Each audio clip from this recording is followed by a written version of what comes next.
go. So this is called dune bashing. This was probably one of my favorite parts. Get your GoPro ready. As you can see, I'm trying to put my SIM card, or my SD card I should say, into the GoPro. Luckily we had our phone ready and we got some of the beautiful sun right there. It's such a magnificent feeling driving through the sand, and it feels like you're gonna slide off, but you don't quite do it. And these guys are professionals, so you're in good hands.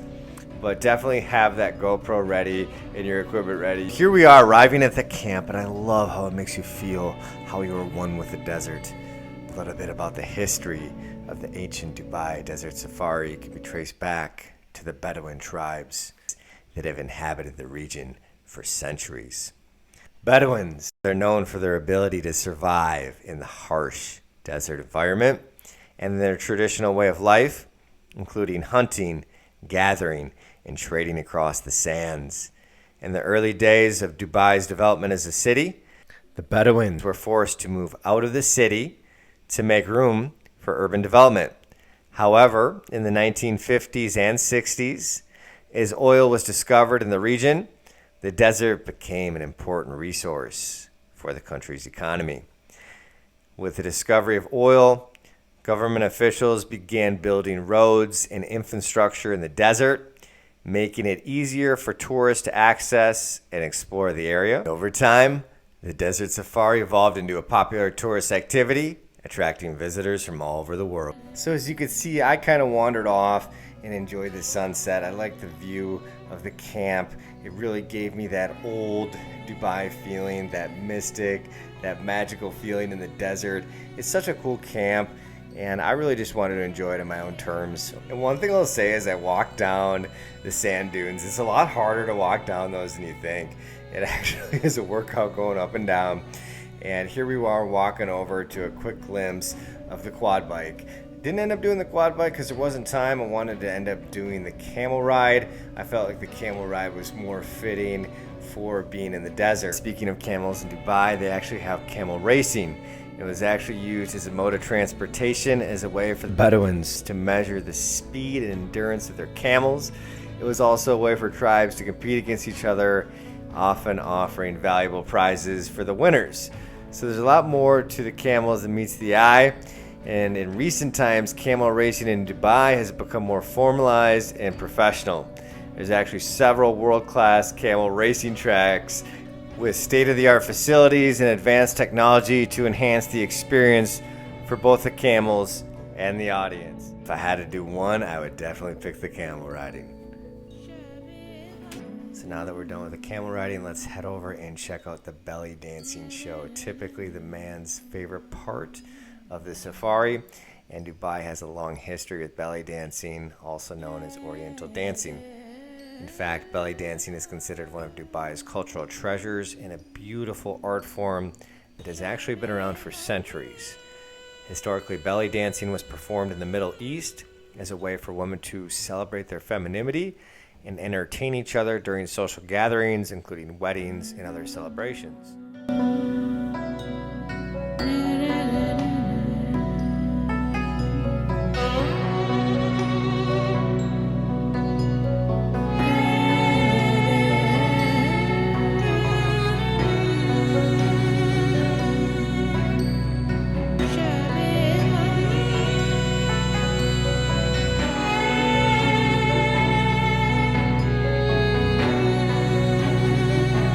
As I said, this is a way for women to express their femininity.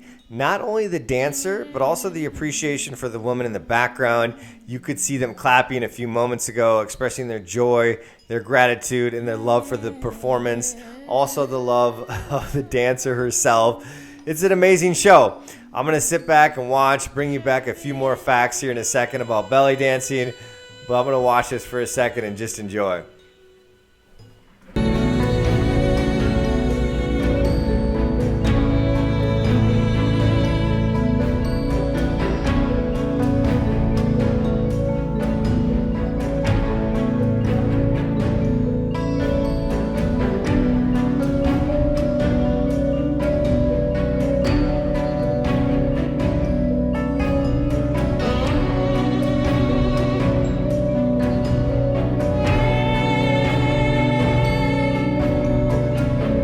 There are actually a variety of different styles of belly dancing, many of which originated from different regions in the Middle East. Some common styles include Egyptian, Lebanese, Turkish, amongst others. Okay, now that the belly dancing is over, quick intermission followed by the Tanoura dance. Tanoura means skirt in English. The history of the Tanoura dance dates back several centuries. It is a spiritual dance whose movement is used to reach a state of spiritual transcendence. It's also one of the highlights of the Dubai Desert Safari trips. The Tanoura dance is a traditional dance from the Arabian Gulf, particularly popular in the United Arab Emirates, Egypt, Turkey, Bahrain, and Qatar. The history of the Tanoura dance goes back several centuries and is believed to have originated among the seafaring people of the Gulf region. The dance was traditionally performed by sailors and fishermen to celebrate a good catch, welcome travelers, or mark other important occasions.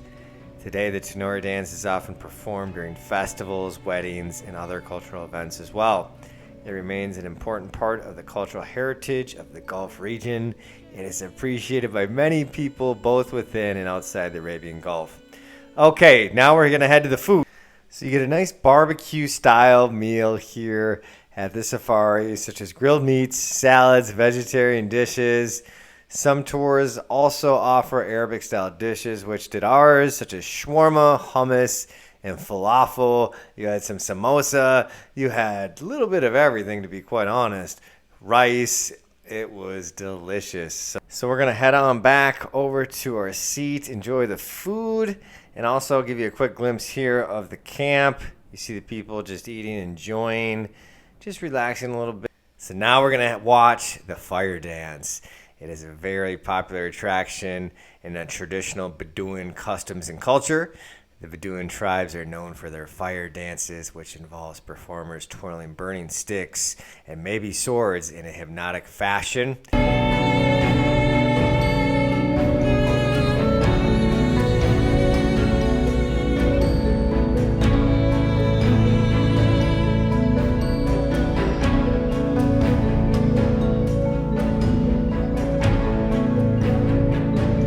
So here is the camp at night. I did the overnight safari along with others. However, the other people ended up leaving. I'm going to tell you why in a second, but first I'm going to give you a view of this camp. As you can see in the background, there's the entrance from night.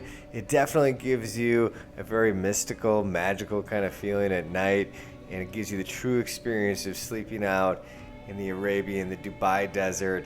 It's absolutely amazing. There's the tent that scared everybody away. So what happened is I told everybody that if they sleep in the tent, there's a good chance that the snakes could get them. Okay, obviously there are snakes in the desert. So by the time it was nighttime, I was the last person there. Check out that moon. It really gives you that feel of being out in the desert. So they give you a campfire, water. You definitely get very dehydrated out there. So I did chill out in the tent for a little while. It makes you feel like you literally are living in the old times. They have all the authentic gear in there. The pots, the pans, the cooking, the sleeping bed. You can sleep in there if you want. Sleep at your own risk.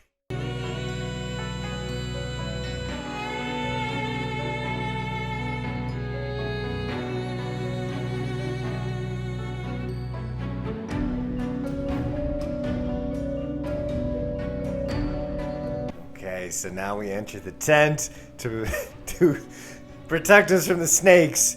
All right, so this is the tent that I chose. And let me tell you, make sure you're hydrated, because once you zip that thing at night, you are sweating like crazy. So it is well worth it, though. I think sleeping out in the desert is one of the coolest things that I have ever done.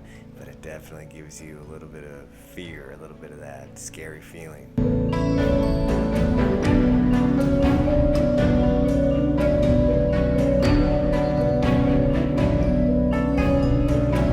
So enough about the snakes. It is Mother Nature, so anything could happen, but it's highly unlikely. It's an extremely safe safari. I would highly recommend the overnight part of it. It is truly amazing. So here we are going outside of the camp. I'm going to go take a look at the camels here in a second. But this is what the outside of the camp looks like at night. And you actually do have to worry a little bit about wandering off because, believe it or not, once you cross your first sand dune, people actually get lost out there. And that was one of the things they warned us of. It's also one of the parts that makes it exciting and a little part of the danger. You'll see me walking up and down the sand dunes here shortly. As you see, that's how they get the water to keep these palm trees alive. Gives the place a little vibe. So, a few of the animals in the desert, besides the snakes, are an Arabian oryx, Arabian leopard, Arabian sand gazelle, Arabian wolf, sand cat, different types of gazelles, and things of that nature. So let's go take a look at the camels.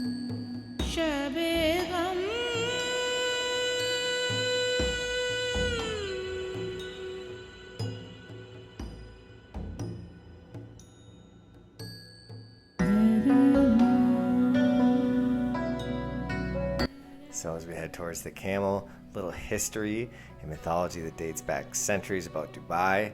The Bedouin tribes that once lived in these desert regions have many stories and legends that have been passed down through generations. Some of the themes in the mythology and the history of Dubai desert include the importance of water and the struggle for survival in such harsh environments. Many of these stories involve mythical creatures such as jinn, ghouls, and other spirits that are said to protect the desert or cause harm to those that disrespect it.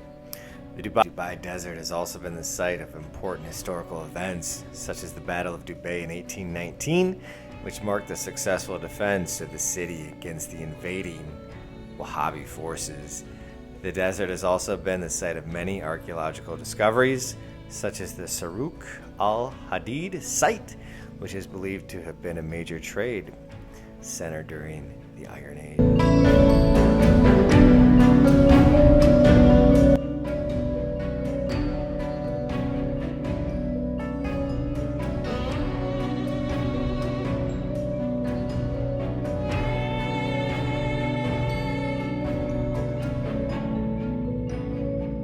So here I changed back to normal clothes, and one thing I would also suggest when you're doing the overnight safari is walking up and down the sand dunes. Don't go too far. As I said earlier, you can get lost, but it really does give you that true desert safari experience and feel what it is like to be out in the Arabian desert in the middle of the night and look at that moonlight.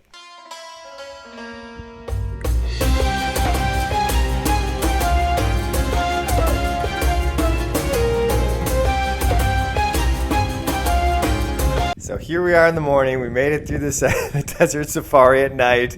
And check out this sunset. Absolutely beautiful. So this is from the outside of the camp. And as you can see, here is the camp in the morning. Has a slightly different feel to it.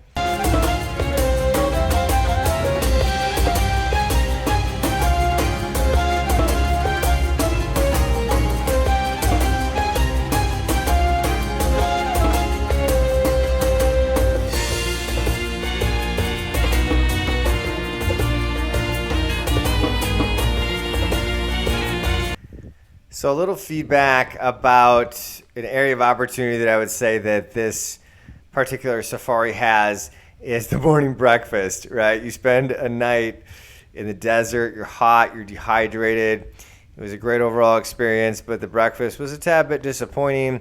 As you're going to see here in a second, it was literally a loaf of bread. They threw in a couple eggs, couple apples, couple milks, things of that nature, so you can see me laughing. Life is a lot about what you make about it, and I make the best of most situations. Obviously, there's always a few extenuating circumstances in life that are a little more difficult to get over than others. But when you're traveling, it's about making a great time of whatever situation you're in. So that's exactly what I did, and here we are. So wrapping up, this is kind of towards the end here. So they'll pick you back up in the SUV, the air-conditioned SUV. There he is. And it is time to go. Another journey over. So, going to head on back another 45 minutes to an hour back to the hotel and on to the next adventure.